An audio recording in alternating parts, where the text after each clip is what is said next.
Bagaimana hukum menjual barang zat halal, namun kita tahu barang ini akan dipakai untuk berbuat dosa atau maksiat kepada Allah. Contoh, menjual bunga janur kelapa kepada konsumen akan dipakai untuk atau buat sesajen, lalu air mineral akan dipakai acara bid'ah. Kalau kita tahu atau ada dugaan kuat barang ini akan disalahgunakan, jangan dijual. Apa dalilnya? Dalilnya Rasulullah SAW melarang menjual senjata di zaman fitnah. Senjata itu sendiri manfaatnya sebetulnya mubah. Manfaatnya boleh dipakai untuk membela diri, dipakai untuk mempertahankan agama Allah, ya, memperjuangkan agama Allah. Tapi ketika terjadi fitnah, perang saudara sama kaum muslimin, tidak boleh jual senjata. Karena ada dugaan kuat senjata ini akan dipakai untuk menyerang sama muslim, nggak boleh. Ya. Tapi kalau tidak tahu, maka tidak mengapa.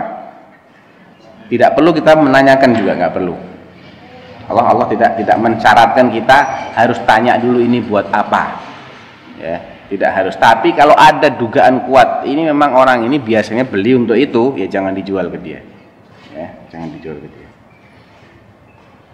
Berapa persen maksimal kita boleh mengambil keuntungan dari menjual barang? Sebetulnya tidak ada batasan. Ya, di antara ciri khas jual beli itu adalah keuntungan itu nggak terjamin. Orang bisa saja menjual dengan impas, bisa menjual dengan rugi, bisa menjual dengan untung. Hanya saja kalau barangnya ini banyak di pasaran, ya, maka dia tidak boleh menjual dengan keuntungan berlipat-lipat. Nanti kalau seperti itu, si pembeli ini yang merasa mendapatkan barang dengan harga terlalu mahal, dia punya hak untuk mengcancel. Namanya khiyar ghaban. Khiyar itu adalah hak pilih. Ada hak pilih yang berlaku di majelis akad saat sedang bertransaksi. Apa? Bebas, saya mau cancel, saya mau langsungkan, itu hak saya selama dia masih di tempat transaksi. Enggak deh, saya nggak jadi beli, atau enggak deh, saya nggak jadi saya jual nih, saya pikir-pikir lagi, boleh. Nah, ada namanya khiyar ghaban. Khiyar ghaban itu dia membeli barang, ya, ternyata harganya jauh lebih mahal daripada harga pasaran. Di pasar ada barang persis kayak gitu, ini harganya jauh lebih mahal. Nah, yang menentukan jauh lebih mahal ini siapa? Ya harus orang yang ngerti harga. Orang yang pengalaman, kita nggak bisa batasin. Ya. Ada kadang 2 kali lebih mahal tapi masih dianggap masuk akal. Ada yang 50% lebih mahal aja udah nggak masuk akal itu. Ya, tergantung jenis barangnya. Nah, kalau dianggap oleh orang yang ahli menilai harga barang itu sebagai barang yang terlalu mahal harganya, maka si pembeli ini punya hak pilih. Saya minta dikembalikan sebagian duitnya, atau saya nggak jadi beli deh. Itu boleh. Ini sudah ya. Bagaimana jika asal usul barangnya tidak jelas? Ya jangan. Kan berarti kalau asal usul nggak jelas, kepemilikan tidak jelas. Itu belum bisa diperjualbelikan. Ya. Kecuali kalau misalnya begini, ada dalam syariat kita, syariat Islam, ihya'ul mawad. Ihya'ul mawad itu menghidupkan tanah yang mati. Tanah nggak bertuan ini. Bagaimana dia bisa berpindah kepemilikannya? Harus ada sesuatu yang dilakukan terhadap tanah ini. Misal dia dengan menggali sumur sampai dapat air. Ini termasuk ihya al-mawad. Dia boleh memiliki tanah itu tentunya dengan keputusan dari pihak yang berwenang. Diajukan, saya telah menghidupkan tanah ini dengan menggali sumur di sana ada airnya, atau dengan menanaminya sehingga bisa menghasilkan. Ada beberapa cara, itu dibahas oleh ahli-ahli fikih dalam bab tertentu namanya ihya'ul mawad. Ini bisa beralih kepemilikannya walaupun awalnya tidak bertuan. Tapi kalau barang milik orang tidak tahu asal usulnya, nggak bisa kita jual begitu saja. Bagaimana cara mengetahui makanan di suatu warung itu halal atau haram? Karena banyak di Bali ini warung yang menjual makanan yang secara zatnya halal, semacam mie ayam atau ayam bakar atau ikan bakar, tetapi yang punya warung itu orang kafir.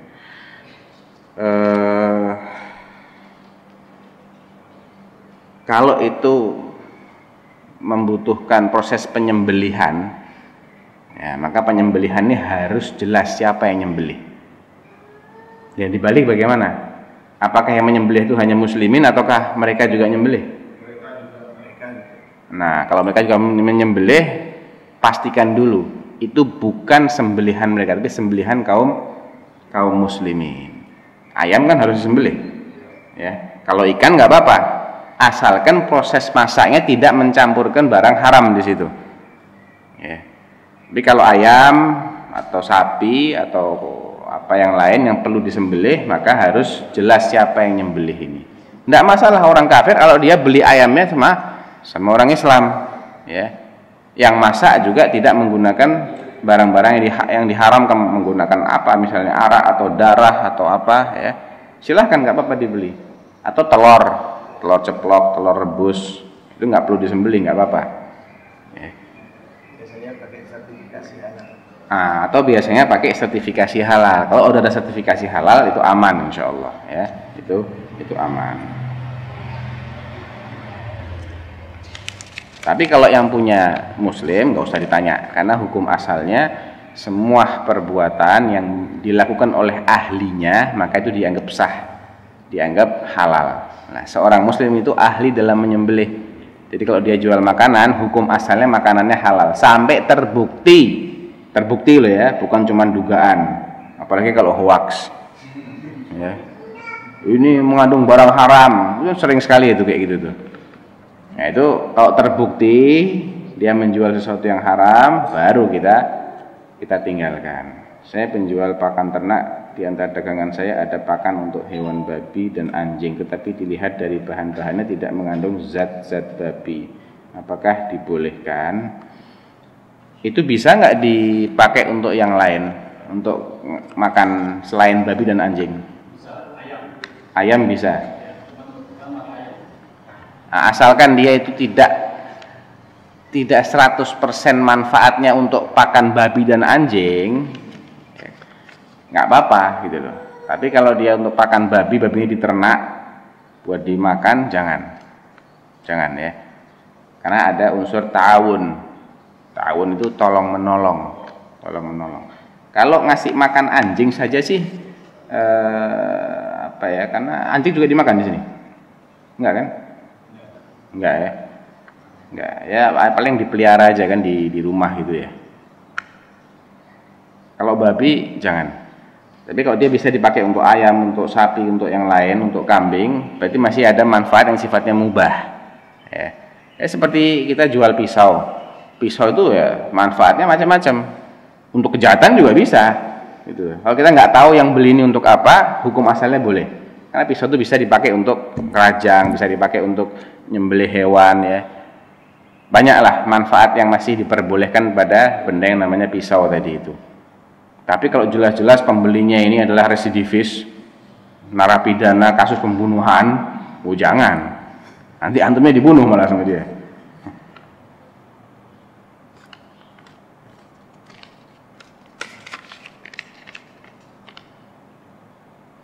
Online shop itu apa diperbolehkan dalam jual beli, asalkan syarat-syarat jual belinya terpenuhi.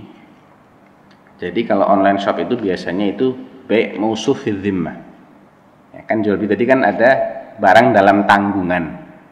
Biasanya ya, walaupun ada juga yang barang yang memang cuma satu-satunya tapi dijual secara online. Nah, kalau itu barang dalam tanggungan itu berarti nanti kita siap menjual barang dengan spesifikasi begini. Ini contoh gambarnya seperti ini, itu hanya sampel, bukan barang itu yang kita jual, itu sampel saja. Boleh kalau itu barang dia, boleh. Atau dia dapat wewenang untuk menjualkan barang itu, boleh. Dan barangnya bisa diserah terimakan, manfaatnya mubah, zatnya mubah, silahkan diperjualbelikan walaupun secara online. Yang tidak boleh adalah dia nggak ada keterkaitan dengan si pemilik barang. Agen bukan, maklar resmi juga bukan. Dia menjual seakan-akan itu barangnya dia, nggak boleh. Ya, nggak boleh. Jangan dengan bahasa marketing yang mengesankan itu adalah barang milik dia. Jangan. Kalau kita ini hanya dropshipper istilahnya ya, dropship, ya kita bilang aja, saya siap mencarikan barang ini, spesifikasinya begini, harganya sekian. Ada yang tertarik mau beli, silahkan, uang di depan, bayar dulu, nanti 2 hari 3 hari kemudian barang akan sampai di tangan Anda, boleh ya. Tapi kalau sudah dibeli barangnya, silahkan kami menjual, boleh, barang sudah dibeli. Kalau belum dibeli, antum mau jual apa? Bukan barang antum, barangnya orang lain ya. Atau bikinlah kontrak kepada si supplier barang ini, boleh nggak saya jualkan sebagai agen, saya akan minta keuntungan sekian, keuntungannya kasih tahu ya. Atau tiap barang satu yang laku saya minta komisi, harga tetap seperti harga yang dipatok oleh si supplier barang, nggak apa-apa. Ini Anda sebagai agen di sini, boleh menyediakan agen resmi, boleh, asal sudah ada akad sebelumnya ya.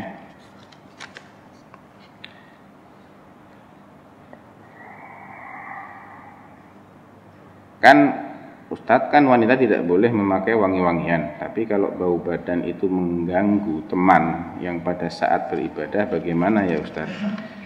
Ya, bau badan itu kan bisa diatasi dengan bedak misalnya ya, atau dengan deodoran, atau mandi dulu, atau jangan mengonsumsi makanan-makanan yang menimbulkan bau badan. Ada makanan tertentu yang menjadikan badan itu kalau berkeringat bau, apa misalnya?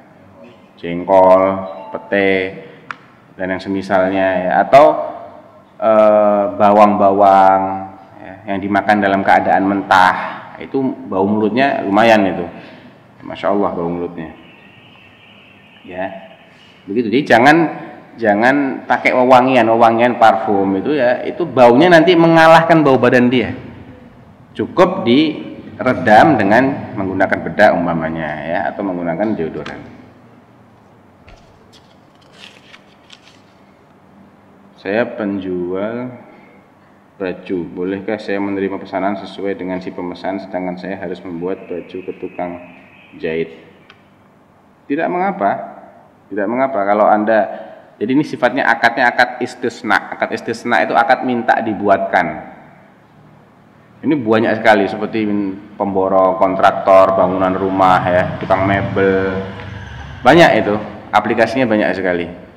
Ya, tukang yang punya usaha las-lasan besi dan lain sebagainya, itu semua istisna.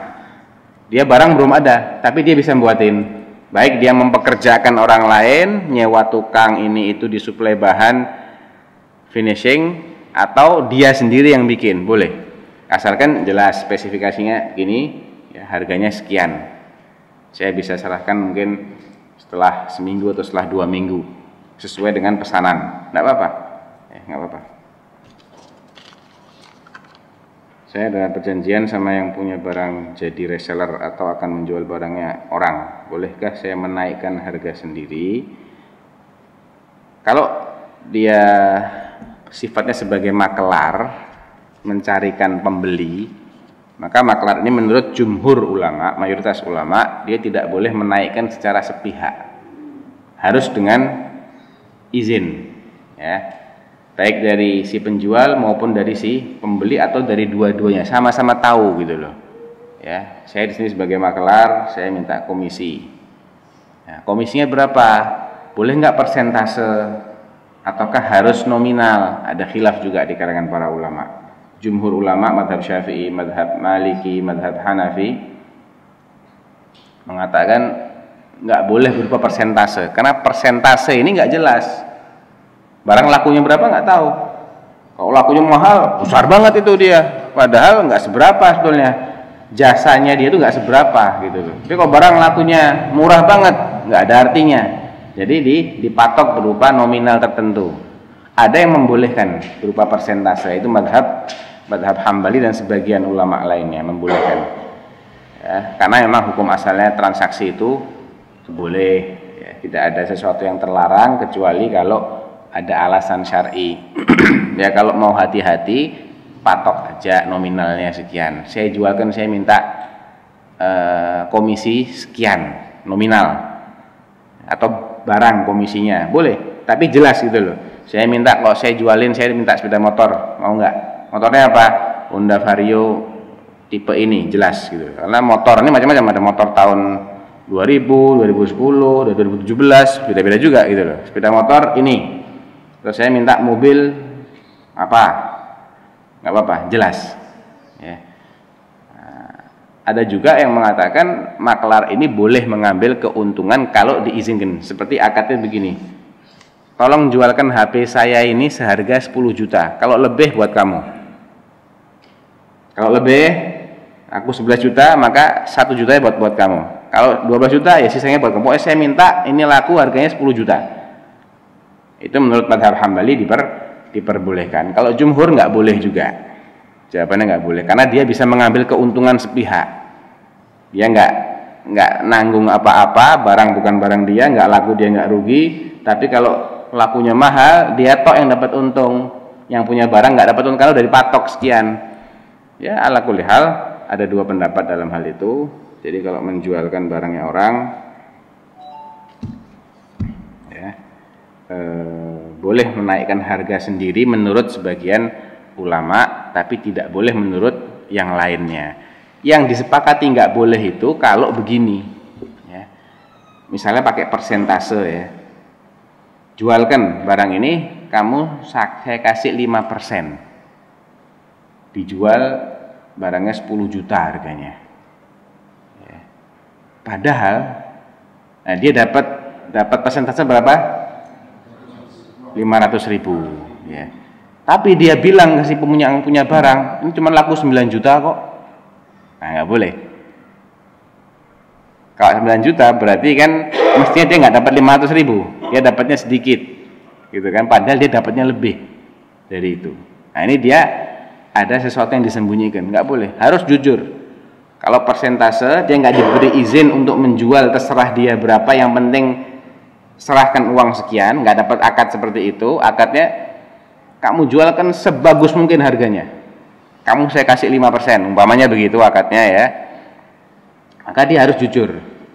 Ya, dia laku berapa, sampaikan semuanya. Ini laku 100 juta, mau laku berapa, sampaikan semuanya. Jadi si pemilik barang maupun maklarnya ini sama-sama tahu gitu loh. Kalau untung ya semua dapat untung, kalau untungnya dikit ya dikit semua, kalau banyak semua. Bagaimana hukum jual beli online loh? Apakah dibolehkan kita beli barang dengan harga yang murah dan kita setiap pakai barang tersebut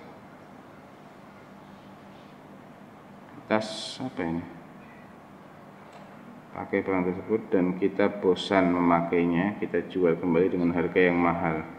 Boleh.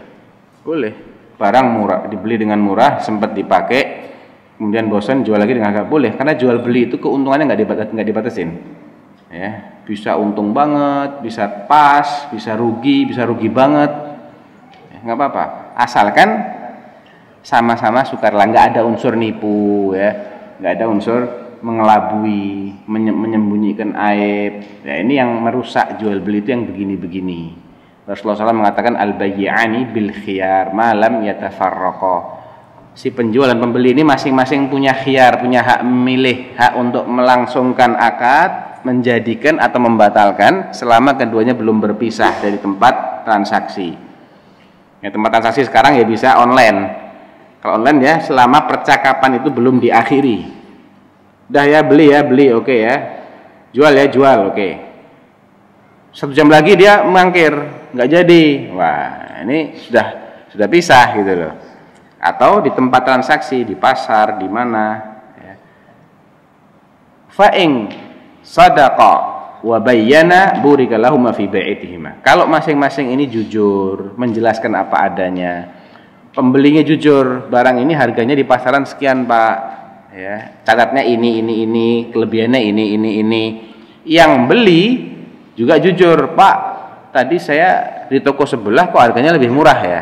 Dia nggak bohong, memang harganya lebih murah gitu loh. Ya. Saya ada yang nawarin kok harganya lebih murah gitu. Jujur dia, oh ya sudah saya kasih sekian.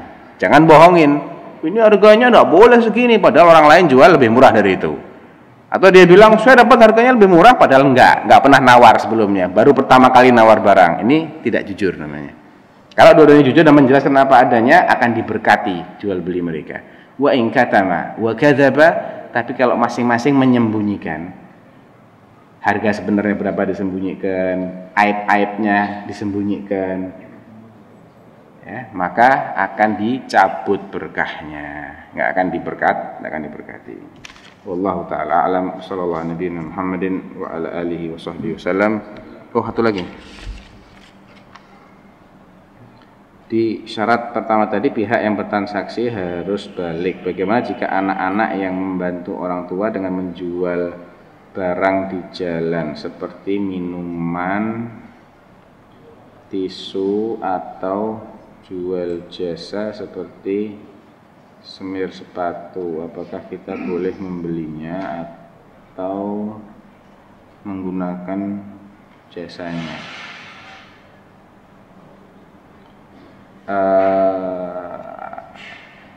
Jadi maksudnya mungkin kata-kata balik itu kurang tepat ya. Mutamayyiz, ya ini nggak harus balik usia 15 tahun atau 10 tahun atau 12 tahun. Yang paling tidak dia ini sudah paham lah, bisa bertransaksi, berjual beli, ya. Nggak ditipu, nggak gampang ditipu. Atau kalau dia itu menjualkan, disuruh menjualkan oleh orang tuanya. Jadi dia ini wakil, ya, wakil. Asalkan dia ngerti duit, ini duit 10.000, ini 100.000, ya nggak apa-apa. Nah, yang bermasalah itu kalau dia tidak ngerti, ya, atau lemah akalnya. Karena anak yatim di situ di ayat itu kan, fa in anastum minhum rusydan fadfa'u ilaihim amwalahum. Kalau kalian melihat dia sudah bisa mengelola harta, maka serahkan hartanya. Nggak apa-apa, insya Allah, asalkan dia bisa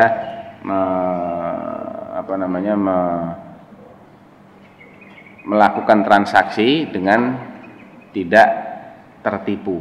Kan dia tahu harga, tahu kualitas, ya, jadi nggak jadi objek penipuan, insya Allah tidak mengapa. Kalau dia sekedar jadi wakil, harganya yang ngasih harganya kan orang tuanya gitu loh.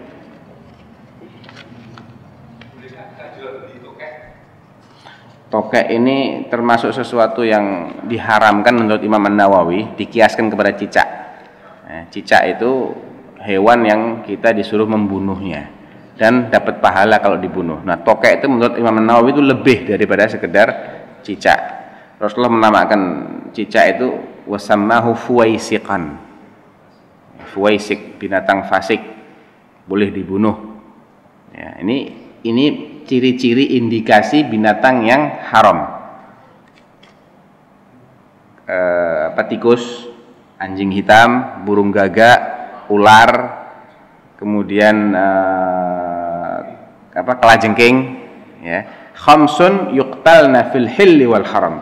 Al-ghurab wal aqrab wal hayyah wal kalbul aqur wal kalbul aswad dalam riwayat yang lain, wal fa'r, dan tikus. Kenapa kok anjingnya hitam saja? Yang warna lain memang kenapa? Bedanya di mana? Al-kalbul aswad syaitan, kata Rasulullah. Jadi itu binatang-binatang yang dibunuh di kapan pun, jadi nggak boleh disembelih, nggak boleh tidak bisa dianggap halal. Nah, salah satunya dalam riwayat yang khamsun minal fawasiq, 5 binatang yang dianggap fasik. Nah, dalam hadis yang lain beliau menyebutkan cicak sebagai binatang yang juga dianggap fasik. Jadi tokek ini lebih dari sekedar itu, kata Imam An-Nawawi, sehingga nggak boleh diperjualbelikan. Wallahu a'lam.